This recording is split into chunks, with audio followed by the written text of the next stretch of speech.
Vamos a tener nuestra breve meditación de este pasaje y a manera de introducción, algo que una de las cosas que más me llamó la atención cuando veía este capítulo fue ver que justo después del juicio de Damasco de los versículos 1 al 3 hay un juicio otra vez contra Israel. Y yo pensé, pues se suponía que nos encontrábamos en una sección donde el tema principal era el juicio contra las naciones paganas. Y, y a partir del capítulo 13 habíamos venido viendo los juicios contra Babilonia, Asiria, Filistea, Moab, pero llegamos al capítulo 17 y vemos un breve juicio contra Damasco y justo después vemos un largo juicio contra Israel. Y si nos damos cuenta, los capítulos que siguen otra vez retoman juicios contra Etiopía, Egipto, Arabia, Tiro, etcétera. Y yo no lograba entender por qué aquí parece que se rompe la secuencia, pero después noté que en realidad, eh, en mi opinión, no son dos profecías, no es una profecía contra Damasco y otra contra Israel, sino que por así decirlo son una y la misma. ¿Y por qué digo esto? Porque existe una relación particular entre Damasco y Efraín que nosotros conocemos por las narraciones de los libros de Reyes y los libros de Crónicas. También el libro de Isaías ya nos ha hecho ver esta relación. Por ejemplo, el segundo libro de Reyes, en el 15 y el 16 y en el segundo libro de Crónicas 28, vemos un testimonio un poco más amplio de lo que Isaías dice en el 7 del 1 al 9. Y les voy a leer algunas porciones del capítulo 7 de Isaías. Dice, aconteció en los días de Acaz que Jotán, hijo de Usías, rey de Judá, perdón, aconteció en los días de Acaz, hijos de Jotán, hijo de Usías, rey de Judá, que Resín, rey de Siria, y Peca, hijo de Remalías, rey de Israel, subieron contra Jerusalén para combatirla, pero no la pudieron tomar. Y vino la nueva a la casa de David diciendo, Siria se ha confederado con Efraín. Siria es la nación y Damasco es la ciudad capital. Y luego en el versículo 7 dice, por tanto, versículo 7, Jehová el Señor dice así, no subsistirá ni será, porque la cabeza de Siria es Damasco y la cabeza de Damasco Resín, y dentro de 75 años Efraín será quebrantado hasta dejar de ser pueblo. Y la cabeza de Efraín es Samaria, y la cabeza de Samaria el hijo de Remalías. Si vosotros no creyereis, de cierto no permaneceréis. En pocas palabras, el reino del norte había hecho una alianza con Siria y, como dice el texto, se confederaron y hicieron una unión militar.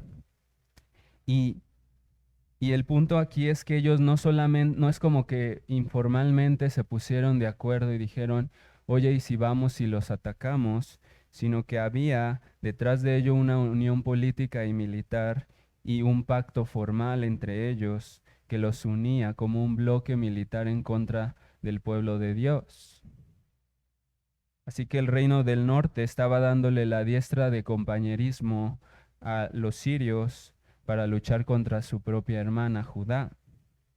Y esto no solo nos habla de una insensibilidad y un egoísmo de parte de esta nación, sino que revela que ellos estaban muy, pero muy alejados del Dios del pacto. Ellos ya no se preocupaban por Dios y su pueblo.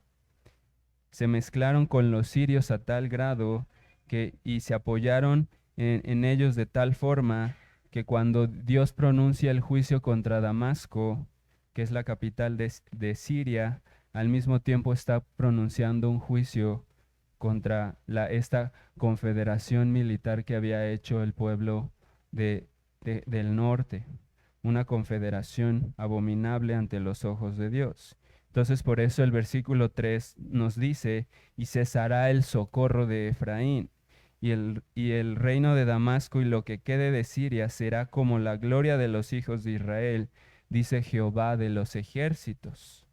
Es como si dijera que por cuanto ellos se unieron de manera perversa con Damasco, ambos compartirían un destino semejante. La gloria, entre comillas, del uno sería la gloria del otro. El juicio y la desolación del uno sería el juicio y la desolación del otro. Entonces, Jehová condena fuertemente a los hijos de Israel, anunciándoles la desolación que vendría por haberse olvidado del Dios de su salvación, como lo dicen los versículos 9 al 10. En aquel día sus ciudades fortificadas serán como los frutos que quedan en los renuevos y en las ramas, los cuales fueron dejados a causa de los hijos de Israel, y habrá desolación, porque te olvidaste del Dios de tu salvación, y no te acordaste de la roca de tu refugio. Y después amplía el alcance de este juicio, diciendo en el versículo 12, ¡ay! Multitud de muchos pueblos que harán ruido como estruendo del mar, y murmullo de naciones que harán alboroto como bramido de aguas. Los pueblos harán estrépito como de ruido de muchas aguas, pero Dios los reprenderá, y huirán lejos. Serán ahuyentados como el tamo de los montes delante del viento, y como el polvo delante del torbellino. Es como si estuviera dando por sentado que esta confederación de Damasco y Efraín no era la única que se había apartado de Dios, no era la única que se había olvidado del Dios vivo y verdadero, y por lo tanto las naciones también un día experimentarían esa reprensión y esa desolación de parte del Dios vivo y verdadero. Y dice entonces que las naciones que también se apartan de Dios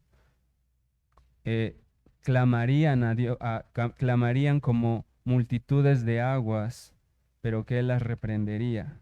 Y curiosamente aquí usa la misma palabra, el mismo verbo reprender, y es el mismo verbo que usa en el Salmo 106, versículo 9, cuando dice, reprendió al mar rojo y lo secó, y les hizo ir por el abismo como por un desierto. Y si ustedes se toman el tiempo para leer con calma el Salmo 106, notarán que hay bastantes semejanzas entre el contenido del Salmo 106 y el capítulo 17 que hoy leímos.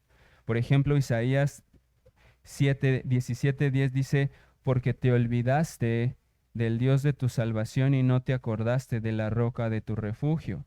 Y el Salmo 106 dice, olvidaron al Dios de su salvación, que había hecho grandezas en Egipto.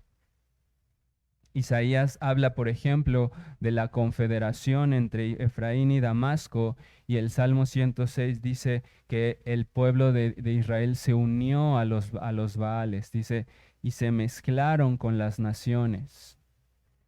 En ese mismo sentido, es que Dios reprende al mar rojo, y en Isaías Dios reprende a las naciones que son como multitudes de aguas que rugen en contra de él. Y entonces el Salmo dice que por causa de estas rebeliones del pueblo de Dios, ellos fueron humillados. Isaías dice algo parecido, por cuanto ustedes se olvidaron de mí, vendrá desolación, serán también humillados. Ahora bien, ¿cómo esto nos puede llevar a meditar en Cristo y a preparar nuestros corazones para seguir adorándole? Miren conmigo los versículos 7 y 8 del capítulo 17 de Isaías. Dice Isaías 17 del 7 al 8, en aquel día mirará el hombre a su hacedor, y sus ojos contemplarán al Santo de Israel, y no mirará a los altares que hicieron sus manos, ni mirará a los que hicieron sus dedos, lo que hicieron sus dedos, ni a los símbolos de acera, ni a las imágenes del sol. Y en mi opinión, uno de los propósitos de esta profecía era llegar a los corazones duros del pueblo de Dios y decirles: ustedes se han olvidado de mí, se han olvidado del Dios de su salvación. Pero llegará un día en el que yo los haré mirar al Santo de Israel. Yo haré que ustedes lo contemplen, que lo miren y dejen de mirar y dejen de poner sus ojos en los dioses falsos hechos con sus propias manos. Así que el Salmo 106 nos narra cómo el pueblo de Dios se va degradando hasta el punto de menospreciar a su Dios, pero llega un punto en el que el Salmo 6 dice que Jehová, mientras contemplaba a su pueblo rebelde y veía cómo ellos se olvidaban de sus maravillas y se mezclaban con los Baales, en el versículo 44 dice: con todo, como si dijera, pero Dios, con todo él miraba cuando estaba en angustia y oía su clamor y se acordaba de su pacto con ellos y se arrepentía conforme a la muchedumbre de sus misericordias. Entonces, lo que yo quiero que meditemos es esto, que todos nosotros, en nuestra condición caída, somos como ese pueblo rebelde que no piensa en su Dios, que amamos mezclarnos con la corriente de este mundo, pero que Dios en su bondad nos ha colmado de la muchedumbre de sus misericordias y nos muestra sus favores todos los días. Si tú no conoces a Cristo, dice la Escritura, no hay Dios en ninguno de tus pensamientos. Y entonces vives en la vanidad de tu mente, como es posible que haya algunos que están entre nosotros, viviendo para sus propios deleites, arrastrados por la corriente de este mundo, mezclándose con la corriente de este mundo y siendo merecedores de la justa reprensión y la desolación aterradora de la ira de Dios. Pero con todo esto, como dice el Salmo, con todo esto Dios en su paciencia no quiere que ninguno perezca y nos ha dado a su Hijo para que muriera bajo su reprensión, para que Cristo llevara el castigo que nos corresponde y para que creyendo en Él y arrepintiéndonos podamos ser perdonados, y al ser perdonados contemplemos al Santo de Israel y lo miremos en su hermosura y dejemos de mirar a nuestros ídolos. Y si tú ya estás en Cristo y ya lo conoces, yo quiero recordarte esto. Recuerda que fuiste salvado para contemplarlo. Fuiste salvado para poner tu mirada en Él y solo en Él, para no mirar a tus ídolos, para no mirar hacia atrás, para admirarte de la hermosura del Santo de Israel. Y ligado a esto, el Salmo 106, versículo 47, dice algo asombroso. Dice: sálvanos, Jehová Dios nuestro, y recógenos de entre las naciones, para que alabemos tu santo nombre, para que nos gloriemos en tus alabanzas.